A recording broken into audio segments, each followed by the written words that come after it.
Express Media acknowledges that this launch is being live streamed from the stolen lands of the Wurundjeri and Bunurong peoples of the Kulin Nation. We also pay our respects to the traditional custodians of the lands on which our readers have written and shared their work from. We acknowledge that First Nations people are the traditional custodians of this land, whose cultures are among the oldest living cultures in human history. We pay respect to the elders of these communities, past and present, and extend that to emerging community leaders. We recognise that sovereignty was never ceded and that colonisation is an ongoing process. It was, is, and always will be Aboriginal land. Hello and welcome to the launch of Voiceworks 127, Gleam. My name's Zowie and I'm the new editor of Voiceworks. It is such an honour to be taking the reins from Adalia Nash-Hussain, our outgoing editor, who actually edited my first piece ever published in Voiceworks, an essay about music and mental illness. I first picked up a copy of Voiceworks at the library as a teenager, and throughout the years it's become a big part of my life. I've been privileged to publish my work as a contributor, including of a short story about milking cows and an interactive twine about the extinction crisis. Voiceworks has opened up so many possibilities and opportunities for me, as over lockdown in 2020 I became a member of the editorial committee. I am so thankful for the privilege to get to work with the young writers and artists you'll find in these pages of Gleam. I'd like to thank all of our fantastic contributors to Gleam, including the incredible editorial committee, who I'd like to thank for their dedication, wisdom, hard work, and generosity. I would also like to thank my colleagues Jess, Cecile, Jessie, and Magenta for their support, energy, and kindness during the Voiceworks production process. All of these fabulous pieces have been tied together beautifully by the work of our designer, Cecile Richard, whose introduction you can read on page 90 of Gleam or listen along to here. Hello, this is Cecile. I'm the new designer at Voiceworks. I am really excited to present Gleam to you all. It's a really beautiful issue, both in contents and in looks. I'm really proud of this, and everyone who's contributed to Gleam should be too. I've been published a few times in Voiceworks. I made a comic which is in issue 116, Pluto, and a game which has been on Voiceworks Online since late 2019, I think. It kind of feels miraculous and magical that Voiceworks oversaw my last actual comic before I took a break from drawing and the relative beginning of my interactive fiction work. I don't think I'd be as confident in my work if it weren't for those two pieces. I think this is why I'm so happy and grateful to be part of Voiceworks and finding myself on the other side. The side that hopefully helps other Imagine people to be more adventurous, confident, and proud of their work. Anyway, that's it from me. Enjoy your evening. Now, to kick off the readings, our first reader for tonight is Andrea Salvador, a Filipino writer studying at the University of Melbourne. She can talk about astrology, reality dating shows, and Tamagotchis all day. Hi, I'm Andrea Salvador, and I will be reading an excerpt of my short story entitled Speaking in Atlantean, which is published in Voiceworks 127, Gleam. Like other seaside children, my parents smoked their outspoken dreams and buried them in the sand. They charted quiet futures that coiled around the island shores, growing into streamlined bodies to rival dolphins in races, growing fingers to catch fish bare-handed and deftly weave canvas sails, growing clear and powerful voices to hear each other on nights disturbed by strong storms. The tiny island seemed to shrink each year, marred by every passing hurricane, yet my parents were always swayed by their family's promises of fortune to stay, to keep their fin-light feet planted in the land's soaked soil, where they could be rich in comfort and company. They basked in contentment until one day, their submerged dreams washed up on the shore, speckled with sand, yet somehow intact. Chewing on their dreams like they were grains of undercooked rice, they spat out resentment and refused their inheritance. They abandoned 10 acres of sinking soil, no longer able to ignore the desire of leaving that clogged their lungs. My grandparents forbade them from escaping, lest they lose the island's favor, but they swam away anyway. I grew up in the dry plains my parents reached, clawing against the dealings of fate sewn into my skin. My body was a branch that could cling to the highest of trees, but it was also a stone that sunk in the shallowest of pools. Before I plunged entirely underneath, I would see the deep creases of disappointment pressed into my parents' foreheads. Thick fingers sprouted from my hands, their reflexes slow, fine-tuned to grip tree trunks, not paddle through tides. My tongue developed dismally. My parents' dialect fitted my mouth like a loose scuba mask. I spoke like a forest of seaweed had threaded itself between my teeth, so I locked the language past my throat, between my ribs. I kept it there for years, but every dream eventually resurfaces. Thank you so much for listening to my reading. I hope it entices you to read the rest of my story and that you will enjoy everything else published in Voiceworks 127 Gleam. Thank you, Andrea, for that beautiful reading. Next we have Jax Bulstrode, a poet who likes to cry, write poems, and preferably do both while taking a bath. You can go to @JaxLB1234 for more fruit. They will be reading their poem, Summer Shame.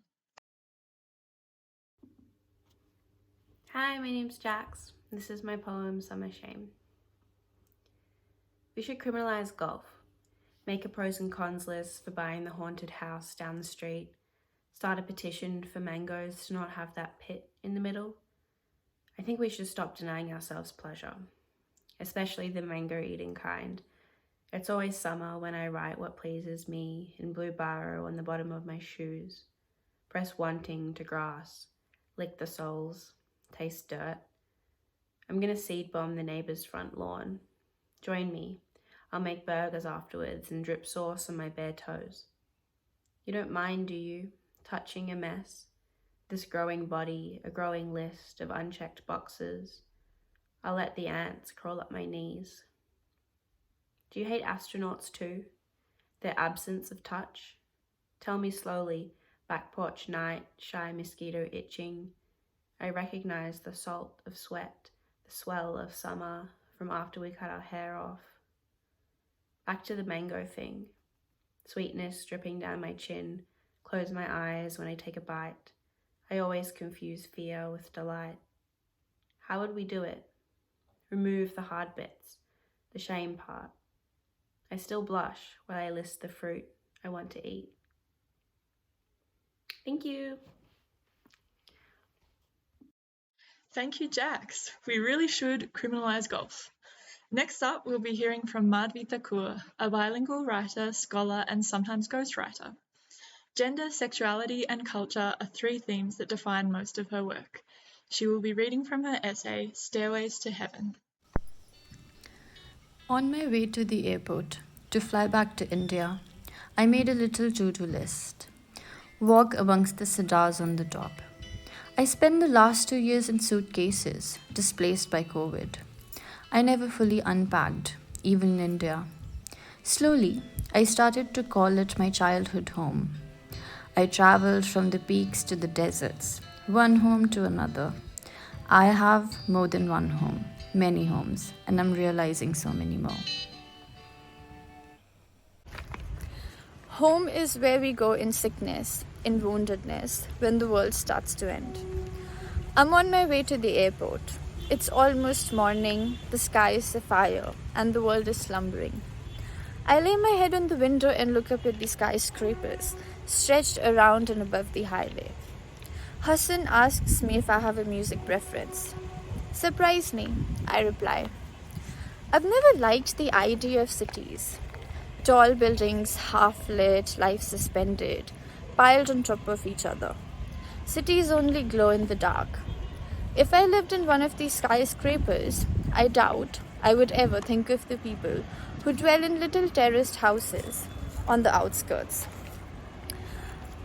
Cities to me are museums that never take you back to the origin, but stand tall, expressing an inflated human worth. Big sparkling windows, lanes and streets are well cut, elegant. Nature is confined to private gardens in a carefully segmented assortment of life. Stairway to Heaven plays on the background as Hassan drives. I tell him how that song reminds me of my motherland in Solon. Past the plains in the laps of Himalayas, I see my friends strumming a Led Zeppelin song, words of which they have yet to realize. So they tune into the rhythm, imitating the vowels, their voices pacing the rise and fall. And the forest will echo with laughter. Remember? Laughter? It's going to snow soon, my nanny says, looking out at the clouds. The sky doesn't speak to me as it does to her. She has a way with the clouds, the trees, the color of the soil, the rain, the pumpkin vines, the sounds that come from our neighbor's house. To her, this is all there is to predict and relate to the world with. She has lived here longer than I, year by year seeing the sky wear all its varying tones, sniffing the air to foretell seasons, collecting flowers to name their changing colors. With fists full of soil, she has prayed to her million gods, for it all to never perish. I've longed for snow, and as she predicted, we got a flurry of snow last night. Today, the sun seems to be in control of the sky. I'm on one of my walks, putting one foot in front of the other, following footsteps, carefully looking for rocks or rail tracks, dampening my shoes. Walks have helped me in freeing my mind. There's something about being engrossed in your surroundings, becoming individually unintrusive, like a witness. In my hometown, I see animals drinking from puddles of melted snow. There's a cow couple I've noticed the past few times. Sometimes I see them muddled with the herd, appearing to enjoy the hunt for food amongst the rubbish. On other times, they stand under the shade of a majestic cedar, licking and pampering each other. Street dogs have formed their own unions. On a rainy day, you find them coiled under the trees. On a clear sky, they run around terrorizing whatever seems foreign to them. The sound of life lingers where I grew up. Feet to the ground, ears to the world. When I was little, I'd play with my senses. I would name the sounds, then grade them against each other to compare my memories of them. A toy train passes me by, and children wave and cheer, reminding me of my own old happiness. Momentary joy, I call it. It's a joy that I've shared for many years with my father. Living next to the Kalka-Shimla Railroad, as a child, I was rarely left alone. We were told to be cautious of the rail whistles and squeals, the tracks that spoke to you. They rumbled, announcing the train's arrival. The Himalayan queen followed like a serpent around the mountains as it passed us by.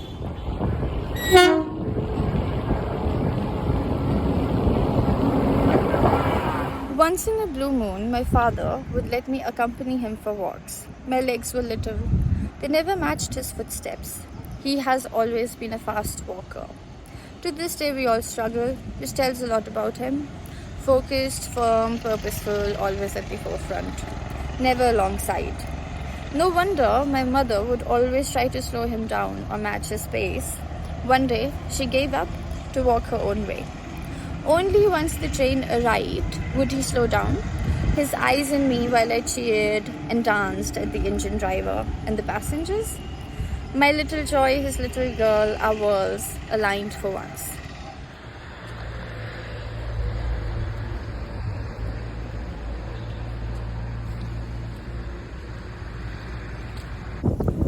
Cedar trees have always reminded me of happy families. Once in a while, when some relative visited us from the big cities, my parents would take us out to some nearby hill station, driving up the mountains while the adults chatted of their good old days, their youth, their picture-perfect college lives. I tried to keep account of the cedar trees. Some days we'd play under their shade and around them. Our laughter stretched into and about their branches. We'd give them names like people. As it rains, I run my gaze around piles of clouds, layered, achromatic, inviting a storm of some kind. When it rained in Melbourne, I liked to listen to the leaves flip-flap from my balcony. Cars slow down, birds chirping in trees and leaping back to their nests. Footsteps of people taking walks, slow cars hissing in puddles, water dripping into drains. I'd long for thunder, to stand tall on a mountain top, my feet grounded, the towns glowing below. On the slope, all its people around their fireplaces, pots boiling, cups of tea being poured to slow heartbeats, and in a flash, in between the clouds and the mountains, lightning. Someone recently asked me, "Where would you like to live?" "Melbourne," I answered. "And where would you like to die?" I could only think of Solon. And that's pretty much my Solon. So lucky to be here, reading this. Yeah, that's Solon. Next up, we'll be hearing from Faye Chang's The Retreat. Faye Chang is a queer, non-binary Chinese-Australian student studying on the land of the Eora Nation. Hi, my name is Faye Chang, and I'll be reading an excerpt from my short story, The Retreat. There are no working clocks left in shore rest. On the 7th day after the last person leaves, you go around with a hammer and smash all those ticking glass interfaces in hopes that the retreat of the estuary shoreline will stop. By now, the cars and kookaburras have all left, and even Safi has stopped coming back to visit. You don't think you've heard your own name in months. The edge of the estuary ebbs away continually from the shacks, the water curling in on itself as if it were shrinking until the point of collapse. The old canoes in there dry out completely, even underneath the seats. There's a thin green film of algae on the water, starting from where it leaves the sandbank. It infects the surface of the shrinking estuary in uneven splotches. For hours you sit, cleaning the crusted remnants of sea emerald from pasted along the keel of old Millie's fishing boat. It's the only one left that hasn't rotted through the bilge. When you were little, you measured the passing of time by the changes in the estuary. Shoals of pink salmon churned upstream in a glistening flurry. That was summer. During the autumn, bar-tailed godwits fled in mottled brown flocks, leaving the oysters and yellowfish bream spawn buried in the stagnant water for the coldest months. You'd spend long evenings helping your mum shuck oysters, wedging and twisting the knife at the hinge of the shell, just as she taught you. Brackish water ran down your hands, and when she wasn't watching, you'd lick the salt from your palms. In spring, thin darts of salmon alevin raced back downstream in short bursts, flickering through the sediment. You would grab them by the handful, while Aunt Lola wrangled a silver mull away from the water, soon to be gutted and fried for the Sunday evening banquet in the middle of town. It was there you first learnt of life and death. A single, fluttering body cupped in your hands, watching as its small gills flared back and forth. Its cold scales grew warm in your hands, and its pulsing orange pouch grew still. Only at sunset did you realize it had died, and buried it with a mournful service by the hydrangea bush. Sparse bush encircles the estuary. The river feeding into the water is on the far west side, to the left of the shacks. On the days you wake up early, while the sun isn't too bright and the mosquitoes are yet to emerge from the pupae, you pack a small bag with food, drinking water, a shovel, and some empty jars that Safi left. It's usually midday by the time you make it to the river mouth, and you eat by its diminishing trickle. Pressed against the silt are small pellets of phosphorus fertilizer, crushed into fine white powder and scattered along the riverbank. Mrs. Chu, from a few towns upriver, did the dead-end drive into Shoal Rest a few months ago to warn of their arrival. Something about delegations from the Commercial Farmers Association sweeping through the properties with broad scythes of cash and promises of investment. You couldn't think on that scale. Here's what you know. This is where the algal bloom started. Beneath the soil, runoff and waste creep their way towards the water from kilometers away. You've never seen it, but Safi has explained it to you the same way she explained time dilation and black holes. While she drove around to neighboring towns, meetings with association executives, and protests further towards the city, you did what you do now. You try to fill the jars with as many pellets as you can, as if you could peel back the virulent greenness from the surface of the estuary through them, and find Shoal Rest, caught in temporal stasis, kept safe beneath the water. Thank you. Thank you, Faye. Now, last but certainly not least, we have Torsten Strokirch, who will be reading from his essay, The Night Has Wings. Torsten is a writer/illustrator who's interested in animal stories. You can find him looking for penguins at the St Kilda Pier or looking everywhere for his keys. Dusk is falling on Yarra Bend Park at Bellbird Picnic Ground. The embankment slopes toward the fat cursive bend in the river, the water mirroring the rose-gold sky. I hear the sound of high-pitched chatter, smell the odd scent of musky animal. A cool wind sways the trees. The heavy black seed pods suspended in the treetops begin to crack open. The noise builds to a screeching crescendo just after nightfall. Shadowy forms unfold, falling from the branches one by one. They catch themselves mid-air as though suspended by wires, then fly off. Not seed pods after all. Then, in clouds numbering tens of thousands, they depart to the north, west, south and east, heading out over the urban landscape to forage in the city gardens. I've come to know this park as a safe haven for the vulnerable grey-headed flying fox, Australia's largest bat. There are many others who know this place and its inhabitants far better than I do.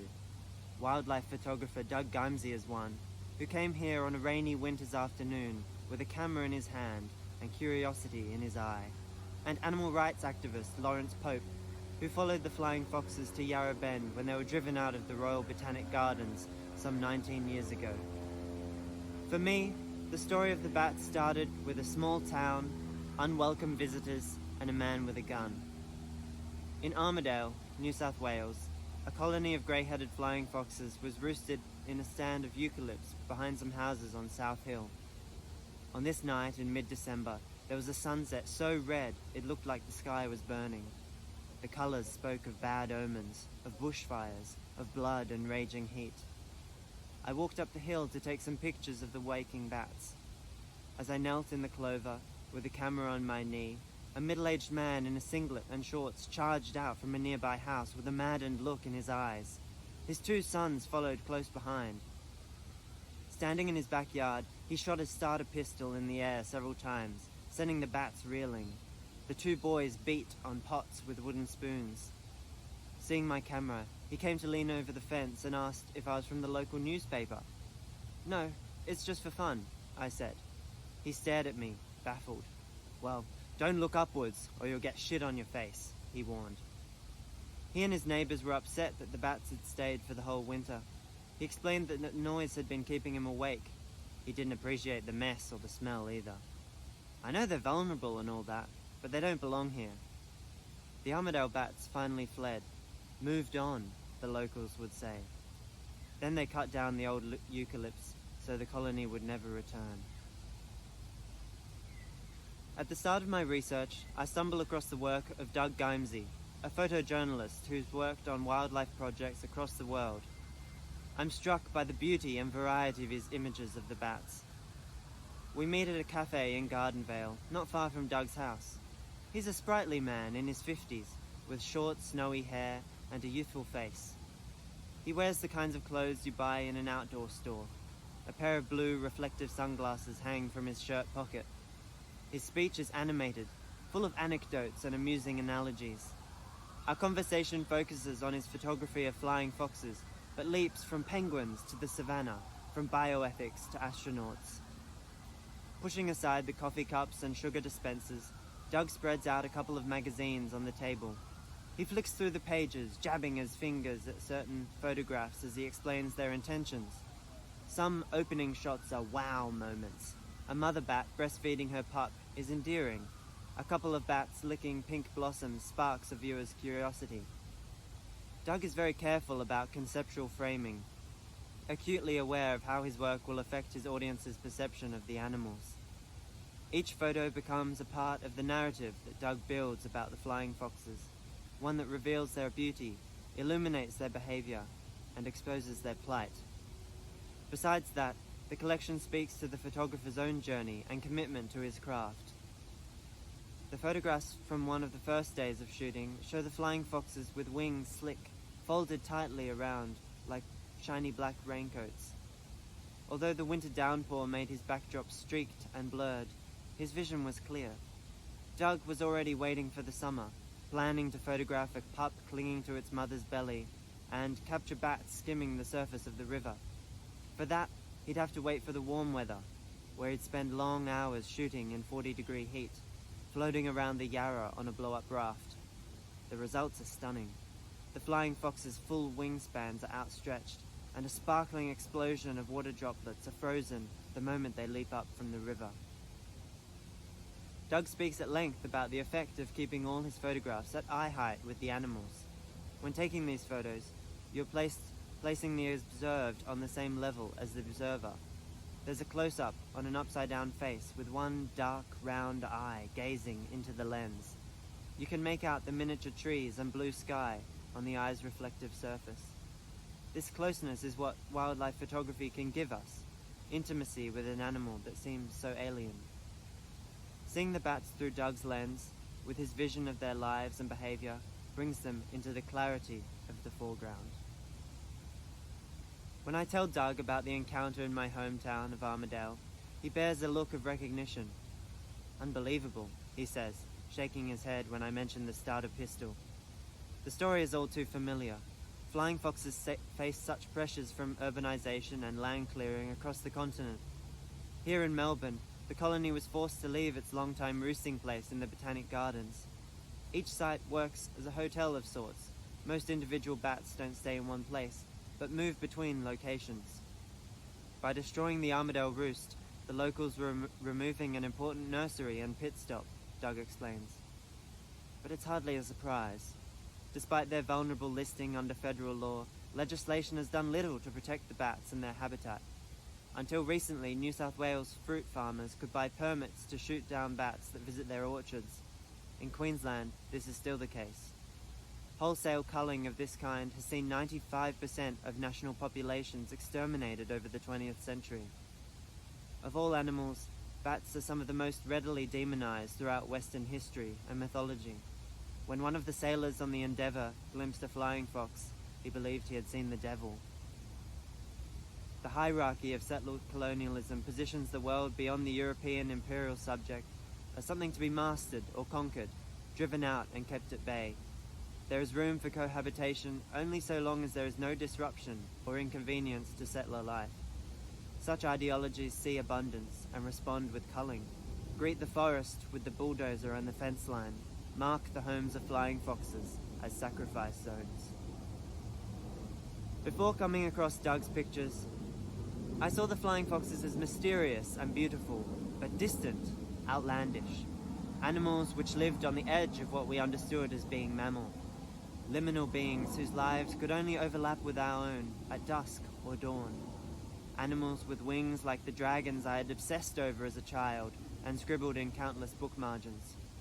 Like those dragons, flying foxes were something of a fantasy creature, something otherworldly.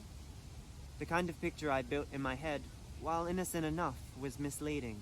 Their lives are not so separate from ours. That is perhaps their greatest curse, being part of our world.